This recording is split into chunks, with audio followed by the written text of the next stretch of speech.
তোরা যাবি চট করে চলে আসবি, বেশি লেট করে দিবি শুনে রাখবি একটা কথা আমি বলি। কি বলে এটা ময়না রাস্তা কম না, একদম চাপে পানি নাকি কথা কত যাবি দুজন দিয়ে সব গাছগুলো কেটে দিচ্ছে, পাড়া প্রতিবেশী অবজেশন করছে, গাছগুলো সব কেটে দিতে। কত মায়া গাছ কাটা, গাছ কাটতে গেলে কত কষ্ট লাগছে না, কি বলবো। ভগবান সত্যি কী তৈরি করে আর কী করে। তাও অনেক কষ্ট করে এই সামনে গাছটা রাখলাম, তাও ছেটে ছেটে পাশের লোক বলছে এটা কেটে দিন, ওটা কেটে দিন, ওটা কেটে দিন, সব করছে। দেখো না, ছাদটাই নষ্ট হয়ে যাচ্ছে। ছাদ কেন, পুরো সিঁড়ি টিড়ি সব নষ্ট করে দিয়েছে। এই গাছটা না কাটলে জল ছাদ পুরো নষ্ট করে দিয়েছে, ছাদটা পুরো নষ্ট করে দিয়েছে বলতে গেলে। এগুলো জাম হয়ে যাচ্ছে।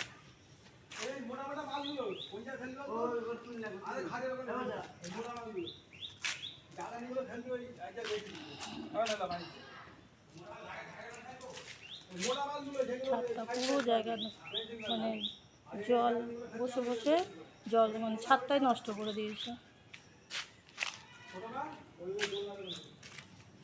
আয় লো, হ্যাঁ ওখানে বসে আছিস, নোংরার মধ্যে বসেছিস, এবার ঘরের মধ্যে ঢুকবি। চলে আয়, বিস্কুট খাওয়া গেছে, জল খাওয়া গেছে, চলে এসো, চলে এসো। যখন আমারগুলো আসবে তখন কি করবি বল, তখন তো হিংসা হিংসে লেগে যাবে।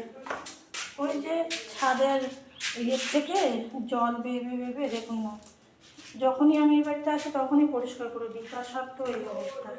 চল চল চল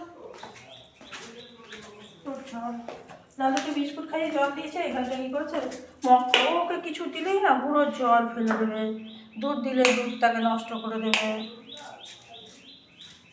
এখানকার লোক ভালো না,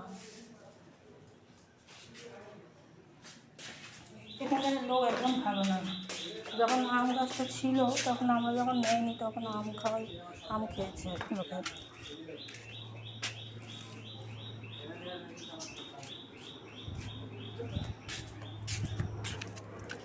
এই এই